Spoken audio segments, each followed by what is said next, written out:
Praise the Lord. ദൈവത്തിരുനാമം വാഴ്ത്തപ്പെടുമാറാകട്ടെ. അനുഗ്രഹിക്കപ്പെട്ട ഈ നല്ല പ്രഭാത സമയത്തിനായി ഞാൻ നന്ദിയുള്ള ഹൃദയത്തോടെ കർത്താവിന് സ്തോത്രം ചെയ്യുന്നു. 30-ാം സങ്കീർത്തനം അതിന്റെ 5-ാമത്തെ വാക്യത്തിൽ ദാവീദ് ഇങ്ങനെ പറയുന്നു: സന്ധ്യയെങ്കിൽ കരച്ചിൽ വന്നു രാപാർക്കും, ഉഷസ്സിലോ ആനന്ദഘോഷം വരുന്നു. ദൈവത്തിന് സ്തോത്രം. എന്നെ ശ്രദ്ധിക്കുന്ന വാത്സല്യ സഹോദരങ്ങളെ, ഒരു ഇരുട്ടുണ്ടെങ്കിൽ ഒരു വെളിച്ചമുണ്ട്. ദൈവത്തിന് സ്തോത്രം. ഒരു സന്ധ്യയുണ്ടെങ്കിൽ അതേ ഒരു പുലർച്ചയുണ്ട് എന്ന് ദൈവത്തിന്റെ വചനം നമ്മെ പഠിപ്പിക്കുകയാണ്.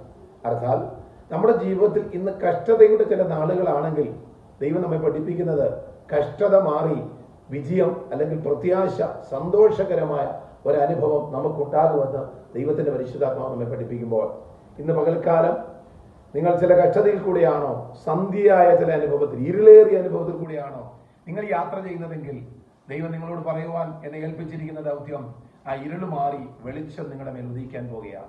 നമ്മുടെ ദൈവം അത്ഭുതത്തിന്റെ ദൈവമാണ്, പ്രകാശത്തിന്റെ ദൈവമാണ്. ഇരുളിനെ മാറ്റി വെളിച്ചത്തിലേക്ക് വെളിച്ചം പകരുന്ന ദൈവമാണെങ്കിൽ നിങ്ങളുടെ പ്രയാസം മാറ്റി നിങ്ങൾക്ക് അവർ സന്തോഷം നൽകാൻ പോകുകയാണ്. നിങ്ങളുടെ കഷ്ടത മാറി അതേ നിങ്ങൾക്കൊരു നല്ലൊരു ജീവൻ ദൈവം ഇന്ന് പകൽക്കാലം നൽകാൻ പോകുകയാണ്. ഉണങ്ങിയ അസ്ഥിയുടെ മേൽ ജീവൻ കൊടുത്ത് അതിനെ എഴുന്നേൽപ്പിച്ചു നിർത്തിയ ദൈവമാണെങ്കിൽ ഇന്ന് പകൽക്കാലം ഇരുളടഞ്ഞ നിങ്ങളുടെ ജീവിതത്തിന്റെ ചില വഴികളിൽ മേൽ ദൈവത്തിന്റെ പ്രകാശവർഷം പകർന്ന ദൈവം നിങ്ങളെ ഉയർത്താൻ പോകുകയാണ്. നിങ്ങൾ വിശ്വസിക്കുമോ? ആത്മശക്തിയോടെ നിങ്ങൾ ധൈര്യത്തോടെ കർത്താവിനോട് ചേർന്നിരിക്കുക. നിങ്ങൾ വിശ്വസിച്ച് മുന്നേറുക. നിങ്ങളുടെ ഇരുള് മാറാൻ സമയമായി, നിങ്ങളുടെ പ്രതികൂലം മാറാൻ സമയമായി, നിങ്ങളുടെ വേദന മാറാൻ സമയമായി.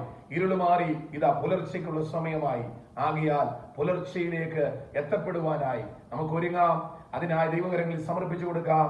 ഇന്ന് പകൽക്കാലം ഇരുള് മാറ്റി വെളിച്ചം നൽകുന്ന ഒരു പകൽക്കാലമാക്കി നിങ്ങൾക്ക് തീരട്ടെ എന്ന് പ്രാർത്ഥിച്ചുകൊണ്ട് ഞാൻ വാക്കിൽ നിർത്തുന്നു. ദൈവം നമ്മെ അനുഗ്രഹിക്കുമാറാകട്ടെ.